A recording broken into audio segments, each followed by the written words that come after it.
Ce journal vous est offert par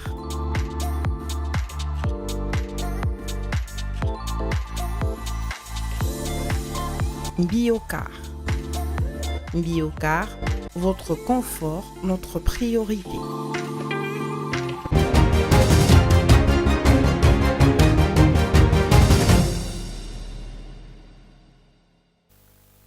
Heureuse de vous retrouver pour vous informer, mesdames et messieurs, bienvenue dans cette grande édition du journal sur Mondico Télévision, dont voici les principaux titres. Aux députés nationaux présents à Béni, rien n'a encore filtré autour des échanges qui interviennent dans une ville située à près de 200 km de Lubero, dernier verrou de l'armée face aux rebelles du M23. À la suite du sommet conjoint de la Communauté des développements de l'Afrique australe et la Communauté de l'Afrique de l'Est, au cours duquel les chefs d'État et gouvernement ont lancé un appel unanime à un cessez-le-feu immédiat et inconditionnel et à la fin des hostilités dans l'Est de la RDC, le cardinal Fridolin Ambongo se montre également favorable au dialogue avec les différents partis pour tenter de juguler la crise sécuritaire actuelle. Il a également critiqué le double langage de la communauté internationale face à la crise qui sévit en République démocratique du Congo.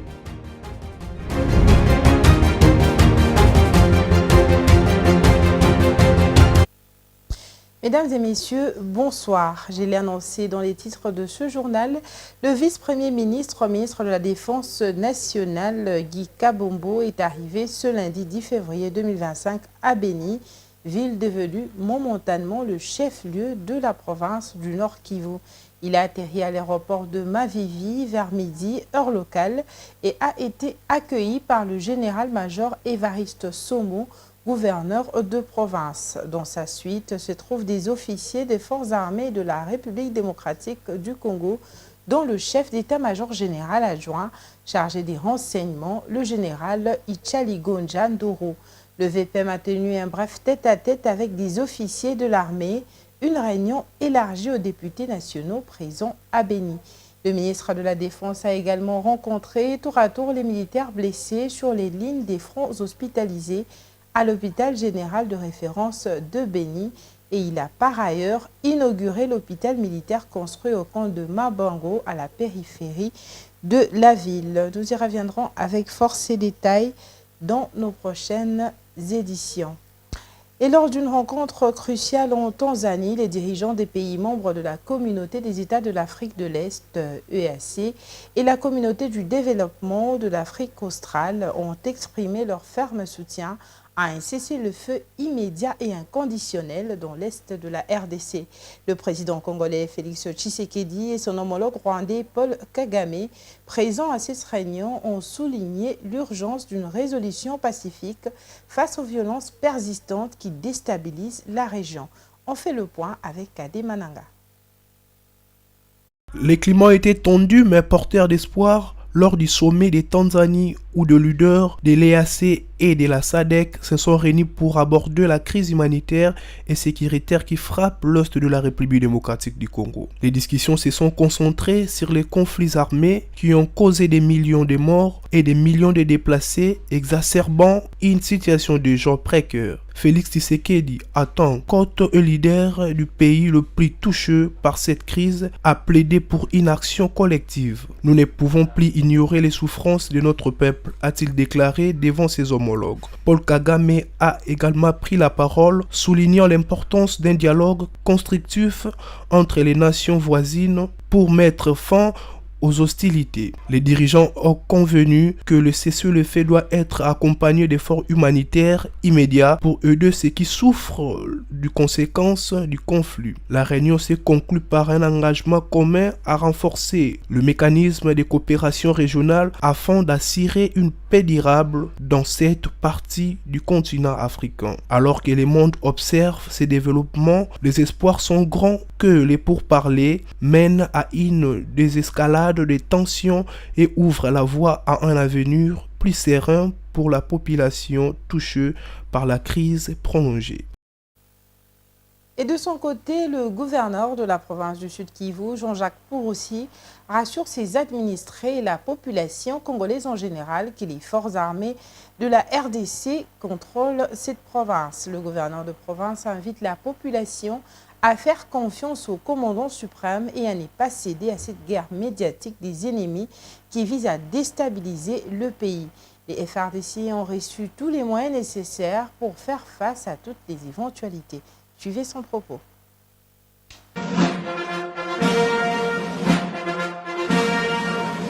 Je tenais ici à rassurer la population du Sud Kivu et la population congolaise en général que contrairement à la campagne médiatique qui est l'armée numérique de l'ennemi, qui cherche à tout faire pour intoxiquer la population disant qu'il y a une grave insécurité dans la province du Sud Kivu, eh bien, il n'en est pas le cas. Comme l'a dit hier le chef des opérations militaires dans la zone ici, le général Massunzu, je tenais ici à préciser, à dire à la population de rester calme, d'évacuer à ses occupations, simplement parce que le président de la République, Félix-Antoine Tshisekedi, a pris des mesures appropriées pour renforcer nos effectifs, pour leur doter des équipements appropriés, mais aussi pour leur doter de la ration alimentaire ainsi que de leur salaire, entre guillemets. Tout est arrivé, tout est distribué correctement et donc il n'y a vraiment pas de quoi craindre. Les gens qui disaient ils sont déjà à Katana, ils sont à Birava, ils sont à Kavumu, c'est vraiment de l'intoxication pure et simple. À l'heure où je vous parle, la réalité, c'est que lorsqu'on a changé nos forces de défense et de sécurité qui étaient sur le terrain, parce qu'il y a toujours le relèvement, ceux qui ont déjà beaucoup travaillé, il faut les relever.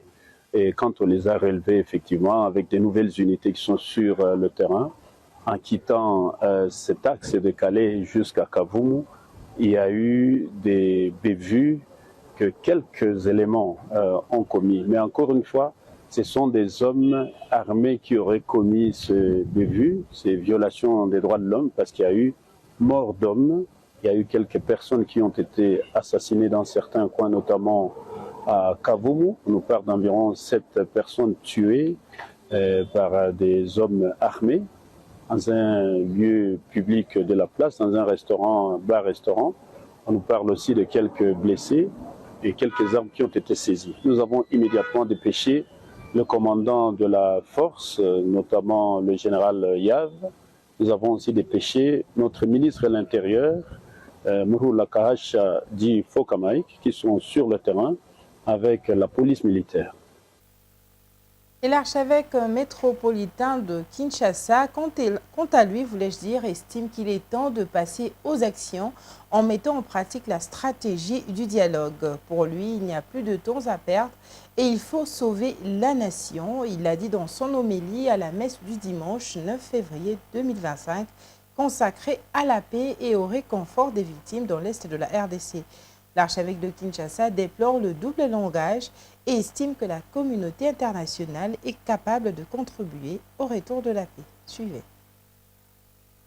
À la suite du sommet conjoint de la Communauté de développement de l'Afrique australe, SADC, et la Communauté de l'Afrique de l'Est, EAC, au cours duquel les chefs d'État et gouvernement ont lancé un appel unanime à un cessez-le-feu immédiat et inconditionnel et à la fin des hostilités dans l'Est de la RDC, le cardinal Fridolin Ambongo s'y montrait également favorable au dialogue avec les différentes parties, pour tenter de juguler la crise sécuritaire actuelle en RDC. Dans son homélie à la messe de ce dimanche 9 février 2025, consacrée à la paix et au réconfort des victimes dans l'est de la RDC, l'archevêque métropolitain de Kinshasa estime qu'il est temps de passer aux actions en mettant en pratique la stratégie du dialogue. Pour lui, il n'y a plus de temps à perdre et il faut sauver la nation. L'archevêque de Kinshasa déplore également le double langage et estime que la communauté internationale est capable de contribuer au retour de la paix. Ces constats du numéro 1 de l'Église catholique en RDC a toujours été partagé également par les dirigeants du pays. Kinshasa a toujours déploré la passivité de la communauté internationale et de l'Union africaine dans la crise sécuritaire.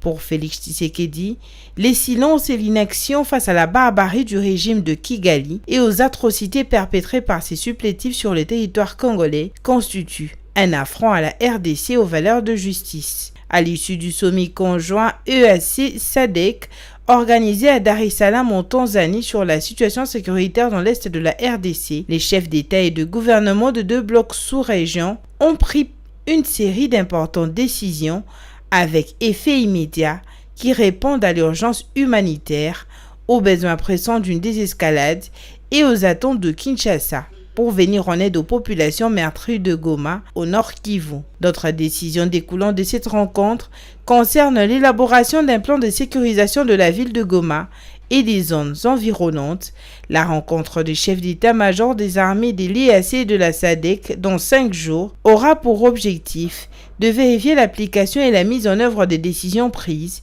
le renforcement de la coordination et la complémentarité structurelle du processus de Nairobi et de Luanda, ainsi que l'ajout des facilitateurs venant même d'autres régions d'Afrique pour aider à la fusion de 2 processus. Et dans la province du Sud Kivu, précisément dans la ville de Bukavu, le tribunal militaire a entamé ce lundi 10 février 2025 un procès en flagrance contre 84 militaires accusés de meurtre, vol et autres crimes commis lors de la fuite face aux rebelles du M23. Ces militaires ont été arrêtés par les services de sécurité de la province et déférés à la prison centrale de Bukavu le dimanche 9 février 2025. Ces hommes en uniforme ont été appréhendés sur l'axe Moudaka, Miti, Kavumu, Kalehe, au nord de la ville de Bukavu, où ils auraient commis leurs exactions contre des civils. Suivez. Le tribunal militaire garnison de Bukavu a ouvert ce lundi 10 février 2025 le procès en procédure en flagrance de 84 militaires venus de différentes unités pour meurtre, vol et pillage, révolte, dissipation des munitions et fuite devant l'ennemi à Katana, Moululu, Miti, Murecha, Moudaka et Kamanyola. Des faits commis lors des fuites devant les rebelles du M23. Pendant plusieurs jours, ces militaires ont tiré de coups de feu dans les villages, créant une panique au sein de la population qui, par ailleurs, est préoccupée par l'avancée des rébellions du M23. À Kabaré, ces soldats ont tué 12 personnes en 2 jours. Pour la société civile et autres acteurs sociaux, la tenue de ce procès est une occasion de rendre justice aux victimes. La 33e région militaire est représentée par le général de brigade Jean-Ladi Mabosso qui assiste à ce procès. Et dans la province du Nord Kivu, après plus d'une semaine de fermeture due aux affrontements entre les rebelles du M23 et l'armée rwandaise, Luc Baweza Kabongo, directeur de la province éducationnelle du Nord Kivu 1, a annoncé la reprise des cours dans les écoles non touchées par la violence. Ces décisions issues des discussions avec les autorités éducatives à Kinshasa visent à relancer les secteurs éducatifs tout en tenant compte des défis posés par la situation sécuritaire et humanitaire dégradée à Goma, où l'accès à l'aide humanitaire reste difficile. Suivez.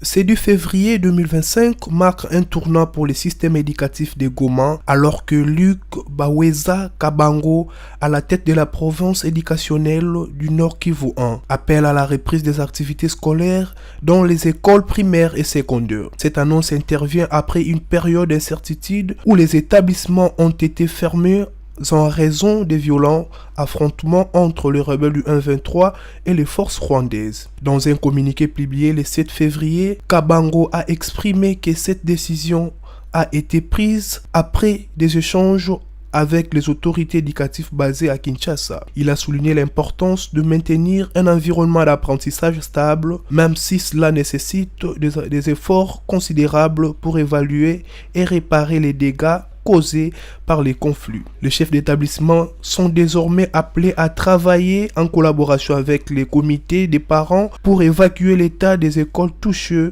par la crise. Cependant, cette reprise s'accompagne des distinctions discrètes Kabango interdit formellement les séances doublées vacations pour garantir que les heures de cours respectent le programme national. Les établissements complets détruits comme l'école du cinquantenaire devront adopter une approche progressive pour leur réouverture dépendant des travaux de réhabilitation nécessaires. La situation humanitaire dans la région demeure préoccupante. Les récents combats ont causé plus de 3000 morts et engendré une crise humanitaire aiguë, rendant difficile l'acheminement de l'aide à Goma. Les provinces voient l'accès sont interrompus, y compris l'aéroport local. Alors d'un sommet récent en Tanzanie, les dirigeants régionaux ont convaincu de la nécessité de réouvrir l'aéroport pour faciliter l'arrivée de l'aide. Malgré ces défis écrasants, Luc Kabango appelle tous les acteurs du secteur éducatif à réunir leurs efforts pour assurer le bon déroulement de l'année scolaire. Dans ces contextes multitués, dont la reprise des cours représente non seulement un espoir, mais également une nécessité pour la résilience des élèves et des familles affectées par le conflit. Et dans la province du Haut-Katanga, la hache de guerre entre les créateurs artisanaux de la carrière Karajipopo dans le Haut-Katanga au sud-est de la République démocratique du Congo et la générale des carrières et des mines, GECAMINE en sigle, est en passe d'être enterrée. Les deux parties, sous la médiation du maire de la ville de Likasi, Henri Mungomba Tamba, ont trouvé un compromis au conflit qui les oppose. Un moratoire a pour ce faire été accordé aux créateurs artisanaux pour évacuer leurs produits miniers du site de la GECAMINE en attendant un échange administratif formel. Les détails dans cet élément. Entre les créateurs artisanaux de Karajipopo, cette carrière située dans la ville de Likasi, et la GECAMINE, c'est le je t'aime, moi non plus. Alerte de cette situation qui oppose depuis un certain temps les deux parties, le maire de la ville de Likasi, Henri Mungomba Tamba, s'est personnellement rendu sur le site Kerele pour une résolution pacifique du conflit. Une situation à l'origine des vives tensions sociales. Ayant pris l'initiative d'organiser cette rencontre avec les deux parties, le maire de la ville, Henri Mungomba, en appelle au sens des responsabilités de créateurs, d'autant plus que ceux-ci travaillent illégalement sur les sites de la GECAMINE, d'où cette adresse à leur endroit.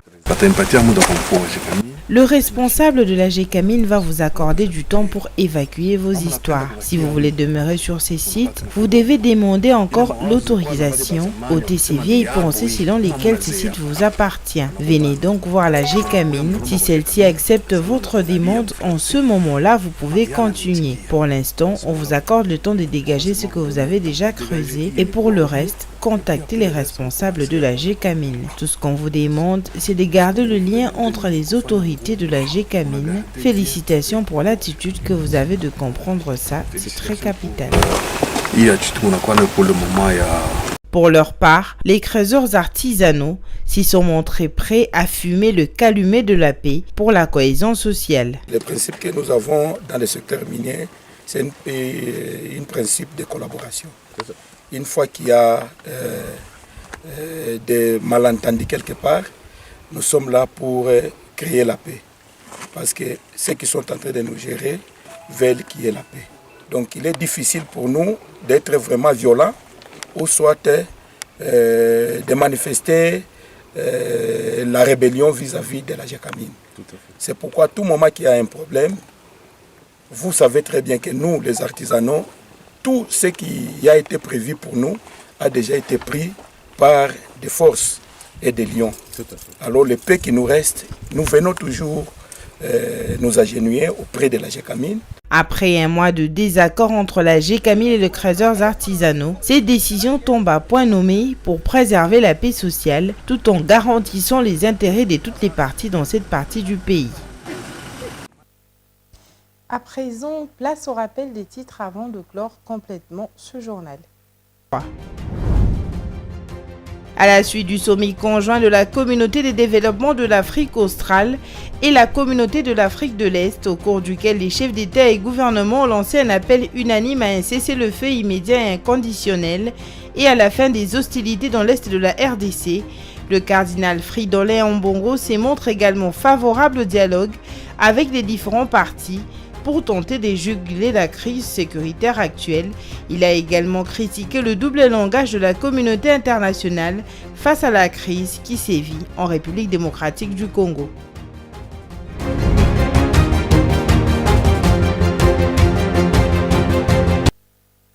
Vous l'avez sans doute compris, c'est la fin de ce journal. C'était un plaisir pour nous de vous le présenter.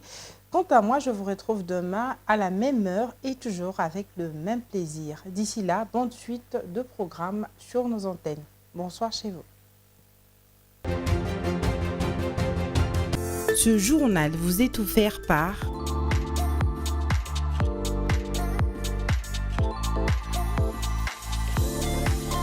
Biocar. Biocar, votre confort, notre priorité.